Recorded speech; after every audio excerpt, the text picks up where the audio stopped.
Good evening from outside of the Teller County Courthouse in Cripple Creek, Colorado. I am Jennifer Meckles, a reporter who's been covering the Kelsey Berreth murder trial. And the trial is now officially over. We have a verdict.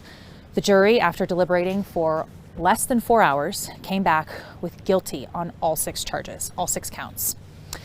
Patrick Frazee was sentenced today to life without any chance of parole on just the murder charge, and then the other charges altogether 156 years. So life without parole plus 156 years and guilty on all counts. Shortly after he was convicted and then the sentencing began, Kelsey Berreth's family was able to read a statement from several people that are their loved ones, whether it be family members or former co-workers of hers. I want to tell you guys about some of the things that were said in court today. This is something that happens often during a sentencing. They call it a victim impact statement. The victim's family has an opportunity to say something. So I want to read for you guys a few of these because they were incredibly difficult to hear and very heartbreaking, but they really speak to what the focus of this whole thing we've tried to make this entire trial, which is the victim, Kelsey Berreth. So I'm going to scroll up here on my computer. Bear with me all. You know, I keep my notes on my computer here. First, we heard from a number of Kelsey's co-workers at DOS Aviation. Remember, she was a pilot and a flight instructor. She worked with the Air Force, training people who are going to be flying for the Air Force.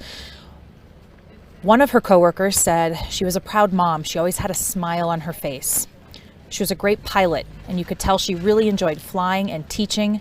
She was a natural. Kelsey was a kind-hearted, gentle spirit, and that is how I knew her.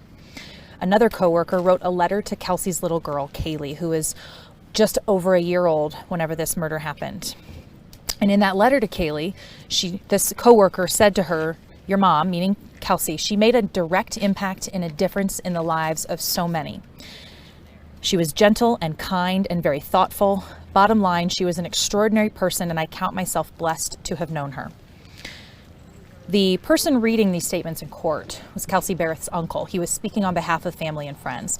He read a letter from his sister, Cheryl. Cheryl Berreth was Kelsey's mother. She was one of the last people to talk to her, speaking to her on the phone on Thanksgiving Day last year, the last day Kelsey was seen alive, and now the day that Patrick Frazee has been convicted of killing her. Cheryl Berreth said, in her note was very long, but among things she said is, "Nothing will repair this hole in our hearts." She talked about how difficult it's been for the family, showing up in Colorado during the missing persons case, having to deal with this past year, helping law enforcement, hearing about what Crystal Lee had been doing involved in this case, little sleep, little eating, trying to take care of Kelsey's little girl, Kaylee, who is now in the custody of Kelsey's family. In her letter, Cheryl said, "The focus up to this point has been on Patrick's rights. It's time Kelsey's rights received due consideration. The family's interested," they said in this letter, "for setting up an aviation scholarship in Kelsey's name." And they said that they want Patrick to be required to contribute a substantial annual amount to this cause.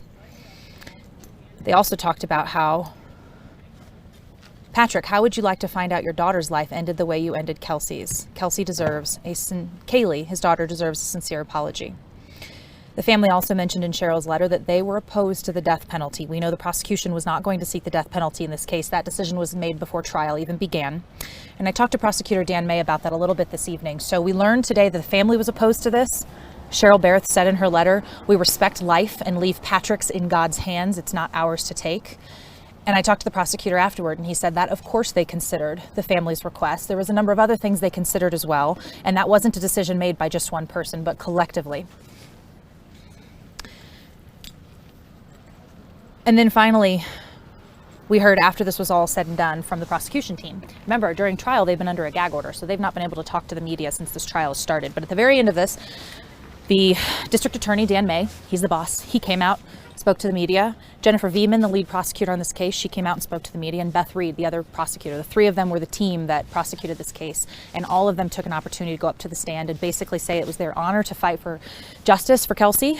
Dan May addressed the plea deal that was made with Crystal Lee. We know from following this case, Crystal Lee's testimony was critical to this investigation, number 1, but then number 2, helping get a conviction against Patrick Frazee. This case relied so much on what she had to say, and they worked very hard to try to convince the jury that not only was what she's saying true, there was evidence to back it up, and that she was believable. However, Dan May said they did not like that they had to make a plea deal with Crystal Lee. He, in fact, said, "We made a deal with the devil." Those were his words in that press conference after this was all said and done.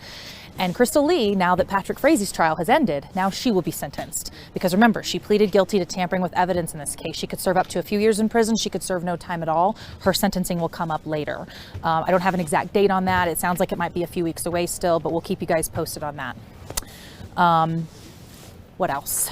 I think we've covered the verdict today, Allie. You guys know I'm always looking at my colleague Allie off camera. She's always helping me out with the notes here. We covered verdict and sentencing. Again, life without parole plus 156 years. I watched Patrick Frazee come out through the little tent. It's kind of hard to see in the dark now, but into the sheriff's vehicles. And there was like a convoy of, there was a bunch of sheriff's vehicles that escorted him off site.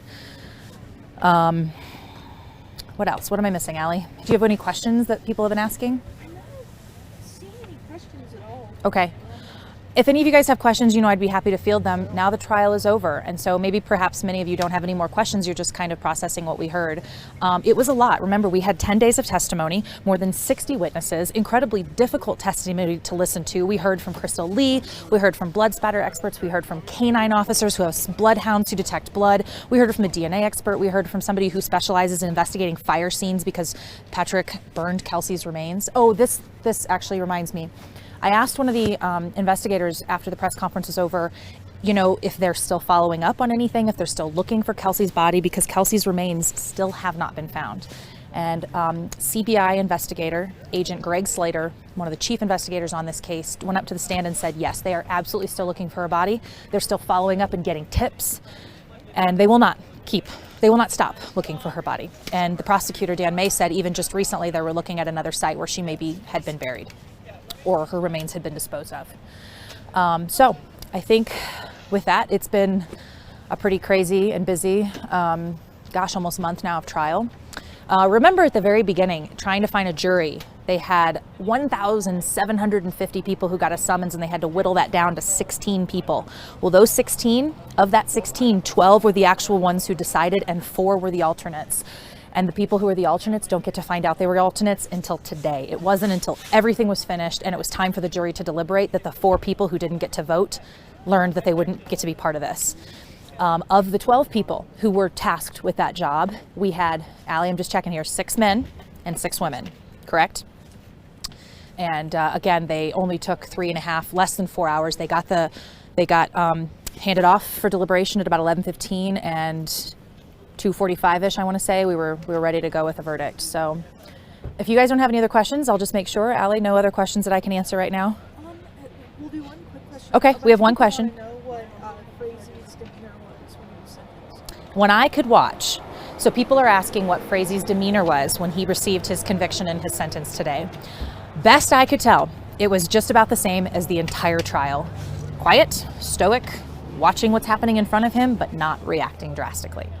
In fact, that question came up today about maybe what we've learned about him by watching him in court, if we thought he would ever confess. Somebody asked the prosecution today during the press conference afterward, do you think he'll ever say where Kelsey's body is? Do you think he'll ever admit what happened?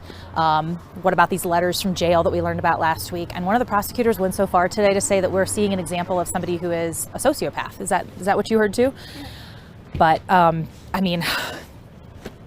who knows, guys? It's hard to say how anybody would in that position react or feel or do. And I could just tell you, sitting in court watching him, the entire time, with the exception of like Crystal Lee's testimony, was just pretty much staring straight ahead, not having any drastic reactions the entire time.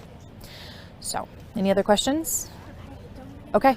It sounds like you guys are wrapping up the questions, but if you think of anything later, of course, please reach out to us. We're happy to help where we can. You can reach us on Twitter. You can reach us on email. You can reach me on Facebook.